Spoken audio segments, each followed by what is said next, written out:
You've spent years climbing the corporate ladder. Maybe you're pulling in $150,000 a year or even $200,000, and yet somehow, on the last day before payday, you glance at your checking account and feel that same old pinch. That's the dirty secret nobody tells you about high salaries in America. A bigger paycheck rarely buys you freedom unless you know exactly how to weaponize it. I've talked to engineers in San Jose making $250K who live in constant fear of a layoff, and I've met school teachers making $60,000 who retired at 55. The difference isn't income, it's what you do with the gap between your gross pay and your net worth. So let's rip off the Band-Aid and talk about why a high salary in the US often becomes a golden cage instead of a key to real independence. The first trap is what behavioral economists call lifestyle creep, and it's the quietest wealth killer in America. You start out making $70,000 and you budget carefully. Then you get a raise to $120 and suddenly that studio apartment feels cramped, so you upgrade to a 2-bedroom with a view. Your car lease ends right as your bonus hits, so naturally you step into a luxury SUV. You join the country club because your new colleagues invited you, and you start ordering bottle service on weekends because, well, you can afford it now. But here's the brutal math. Each of those upgrades raises your baseline monthly burn rate. Before the raise, you were saving 15%. After the raise, even though you make almost twice as much, you might still be saving 15% in dollar terms, but as a percentage of your higher income, you're actually falling behind. The IRS doesn't care about your lifestyle, it only cares about your taxable income. And every extra dollar you spend on status symbols is a dollar that could have gone into a Roth IRA or a brokerage account. High earners often confuse cash flow with wealth. Cash flow is what lets you afford a nice dinner, but wealth is what lets you quit your job without panicking. And lifestyle creep ensures that even as your salary climbs, your emergency fund stays stuck at 3 months of expenses, because your expenses grew right alongside your income. Then there's the vicious cycle of debt leverage, which hits high earners in a uniquely seductive way. When you make serious money, banks fall over themselves to offer you credit. You'll get pre-approved for $1 million mortgage with a low teaser rate. You'll get offers for 0% APR on a new home equity line of credit. Your credit card limits will skyrocket, and your FICO score will look beautiful because you always pay on time. That feels like financial validation, but it's actually a trapdoor. See, many high-salary professionals borrow against their future earnings to buy depreciating assets today. They finance the boat, the renovation, the second home in Florida, all because the monthly payment fits comfortably into their budget. But what they miss is the opportunity cost. Every dollar you send to the bank as interest on a car loan or a luxury watch financed over 24 months is a dollar that cannot grow in the S&P 500 for the next 30 years. Worse, high earners often carry what I call invisible debt, student loans from a fancy MBA, a bridge loan for a new house before the old one sells, or even margin debt in a brokerage account. Because their income is high, they convince themselves they can service the debt indefinitely. But financial freedom requires that your passive income exceeds your expenses. If a large chunk of your take-home pay is already spoken for by debt payments, you will never reach that tipping point, no matter how big your salary gets. Let's talk about the tax illusion, because this is where the US system really punishes the high earner who isn't paying attention. If you make $70,000 a year, your effective federal tax rate might be around 12% after the standard deduction.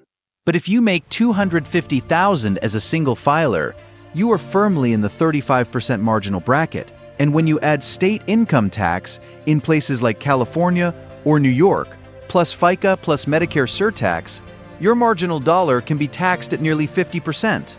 That means for every extra $10,000 you earn, you get to keep maybe $5,500. And here's the kicker. Many high earners never optimize their tax strategy. They stay as W-2 employees, max out their 401k but nothing else, and then wonder why their net worth isn't exploding. Meanwhile, the truly financially free understand that a high salary without tax efficiency is like running on a treadmill that's tilted uphill. You need to use every tool the IRS allows. A health savings account if you have a high deductible plan, a backdoor Roth IRA, a mega backdoor Roth if your employer offers it, and for the self-employed, a solo 401k or a SEP IRA. You also need to understand the difference between ordinary income and capital gains. A high W-2 salary is the least tax-efficient money you can make because it gets hit with payroll taxes and ordinary income rates. Financial freedom often requires shifting your income mix over time from active to passive. But if you're addicted to a high salary, you stay trapped in the highest tax bracket year after year without ever building the after-tax assets that would let you walk away. Another hidden anchor is what I call the golden handcuff mindset. When you have a high salary, you also tend to have a high-status job with intense demands, long hours, constant travel, on-call weekends, and the stress of managing large teams or big budgets. Your body pays a price, your relationships pay a price, and your time becomes so scarce that you outsource everything. You pay for house cleaners, dog walkers, meal delivery, personal trainers, and concierge doctors. None of those are bad in isolation, but they become a self-reinforcing loop. Because your job is exhausting, you need to spend money to buy back time and sanity. But spending that money means you need to keep the high salary even longer to maintain the lifestyle. So you feel trapped. You look at your bank account and see a high balance, but you also feel a low level of freedom because you cannot imagine quitting or even taking a sabbatical. That's the opposite of financial freedom. True freedom is the ability to say no to a project, to take a lower-paying but more meaningful job, or to move to a lower cost of living state without worrying about replacing your income. A high salary that demands every ounce of your energy and then consumes the proceeds just to keep you functional is not wealth, it's a trade. Finally, let's talk about the investment gap. Many high earners fall into the trap of thinking that their home equity or their 401k balance is enough. But financial freedom in the US usually requires a diversified pool of income producing assets outside of retirement accounts, because you can't tap your 401k penalty-free before age 59 and a half without a lot of planning. High earners often neglect taxable brokerage accounts, real estate syndications, or dividend-paying ETFs because they are so focused on maxing out their tax-deferred space. That's a mistake. To achieve freedom before traditional retirement age, you need what I call a freedom bridge, a portfolio of after-tax investments that can generate cash flow to cover your living expenses. A high salary gives you the firepower to build that bridge quickly. But most high earners never do it because they prioritize paying down low-interest debt or upgrading their home or buying more stuff. The math is simple, but brutal. If you earn $200,000 a year and live on $100,000, you can invest the remaining $100,000, and in 10 years at a 7% return, you have nearly $1.4 million, which can throw off $50,000 to $60,000 a year in sustainable passive income. That's the beginning of freedom. But if you earn $200,000 and spend $190,000, you're only saving $10,000 a year. And after 10 years, you have barely $140,000, which generates maybe $5,000 a year. Same salary, radically different outcome.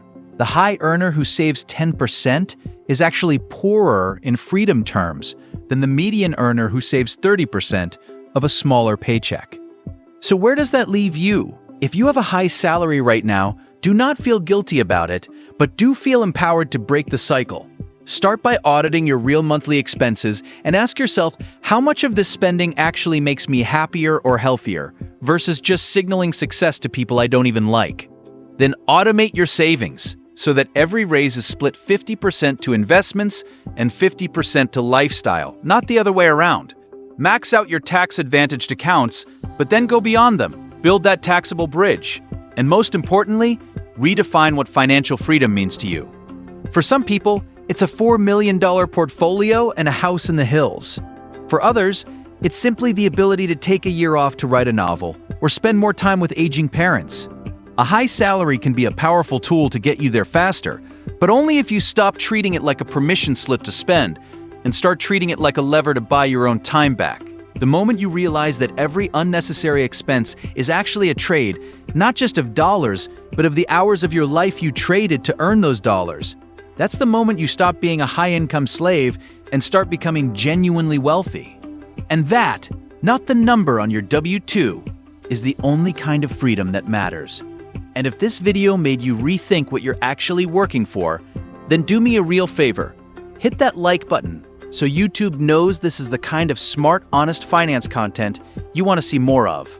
Then tap subscribe and turn on the notification bell, because in the next video, I'm breaking down the exact step-by-step system to escape the golden handcuffs and build your freedom bridge, starting from zero, even on a high salary.